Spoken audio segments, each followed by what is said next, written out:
거의 모든 일본 여행사에서 9월 예약이 예년 대비 70% 이상 줄었습니다.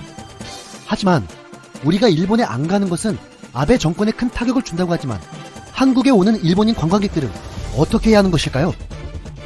한국 내 관광업계와 지자체들은 이에 대해 우려를 표시한 바 있었습니다.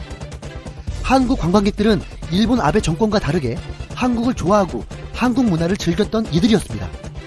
한국 내 반일 정서가 높아지면서 일본 관광객 감소에 대한 우려가 있었지만 놀라운 결과가 나왔습니다. 지난달 우리나라를 찾은 일본인 관광객은 27만 4,800여 명으로 19% 이상 오히려 늘었다는 것입니다.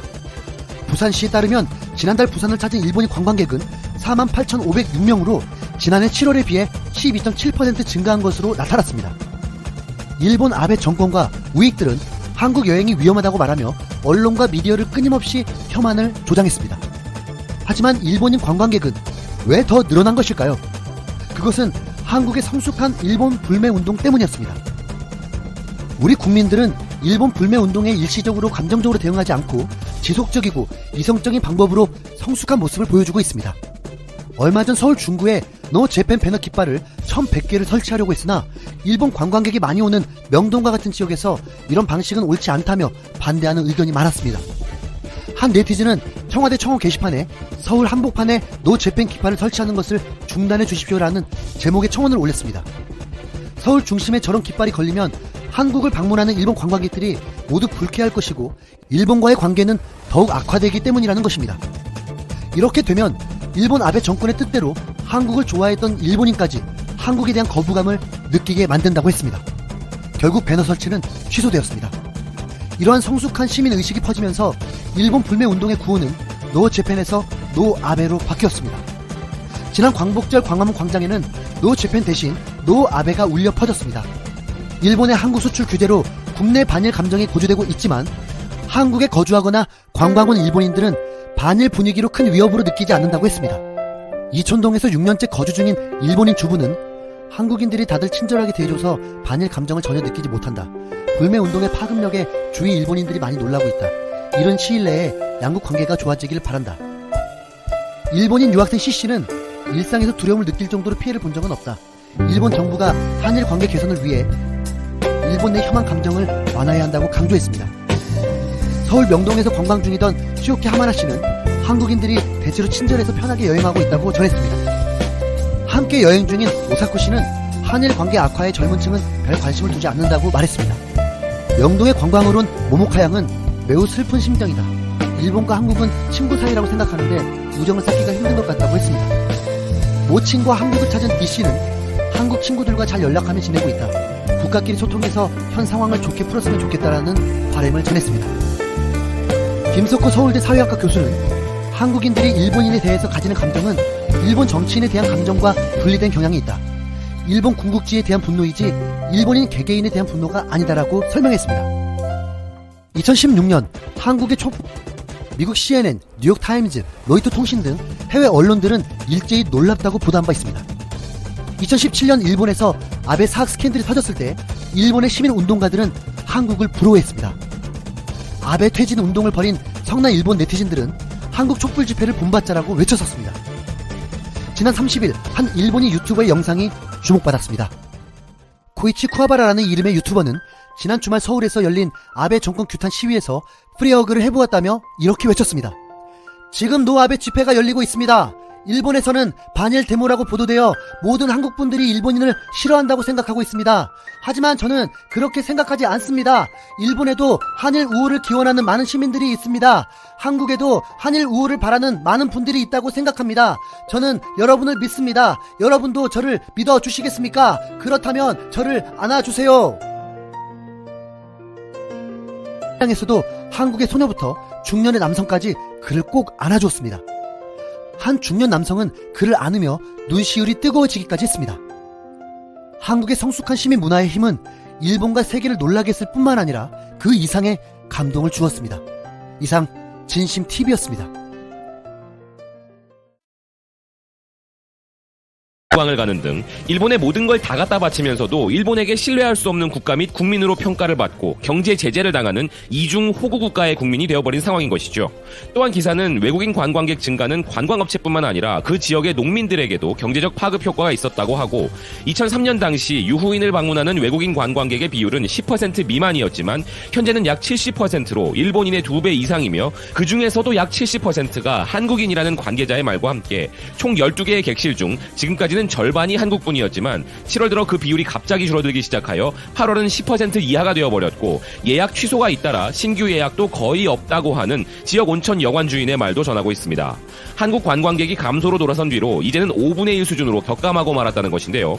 정치적 문제로 한일 관계 악화를 초래한 아베 정권은 이런 관광업자들의 비명소리에도 불구하고 한국에 대한 강경 외교를 고치려는 조짐은 전혀 없으며 마치 경제적 손실은 전혀 없는 것 같은 낙관적인 발언을 하고 있다고 지적하면서 이 모습은 큰 손해가 나고 있는데 일본군은 연전연승이라 거짓말을 흘려보낸 대본영의 발표와 겹치고 A급 전범인 기시 노부스케 전 총리가 자신의 손자인 아베 신조 총리의 모습으로 빙의한 것으로 보인다는 비난도 덧붙이고 있습니다. 또한 방일 외국인 중 24%를 차지하는 한국인이 7월부터 급감하여 내년 방일 외국인 4천만 명이라는 목표의 달성 여부가 절망적인데 아베 내각은 목표치 하향 조정도 하지 않고 마치 한일 관계 악화의 영향은 전혀 없는 것처럼 이야기하면서 전국 각지의 관광지를 습격한 아베 외교 불황의 불편한 진실을 은폐하여 일본 국익을 해치는 한국에 대한 강경 노선을 정당화하고 있다고 비판합니다.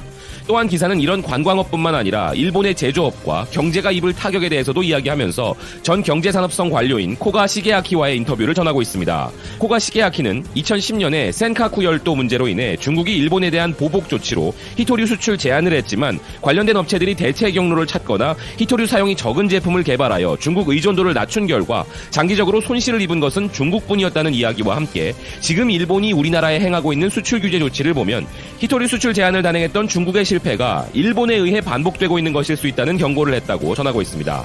덧붙여 아베 정권의 수출 규제 강화로 일본 업체가 큰 데미지를 입을 수 있는데 아베 정권은 정치 보복이 아니라고 하지만 세코 히로시게 장관이 보복임을 사실상 인정하는 트윗을 하고 있으며 해외 언론들도 보복이라고 보도하고 있다면서 한국의 삼성이나 LG 등의 세계 최첨단 기업들이 일본은 자유무역이라고 해놓고 정치적 문제를 무역에 관련시켰으니 그런 나라의 기업의 부품이나 재료에 과도하게 의존하는 것은 위험하다라고 생각해도 전혀 이상하지 않을 것이라고 이야기합니다. 이는 아베가 전 세계에다가 재팬 리스크를 발신해버린 꼴이라는 것이죠. 세계 최첨단 기업에게 독점적 협력 관계를 이룰 수 있게 된다면서 이를 도요타와 그 협력업체의 관계로 비유하면 이번 조치가 비상식적이란 것이 드러나는데 도요타의 하청 기업 중 부품 점유율이 단연 압도하는 우량 기업이라고 해도 그 기업이 스스로 자립할 수 있는 것은 아니며 도요타와 함께 신규 제품 개발을 해나가는 가운데 기술력이 올라가는 것인데 이는 반도체 분야에서 세계 최첨단 기업인 삼성의 부품 및 원자재를 수출하고 있는 일본 업체도 같은 입장이라고 주장합니다.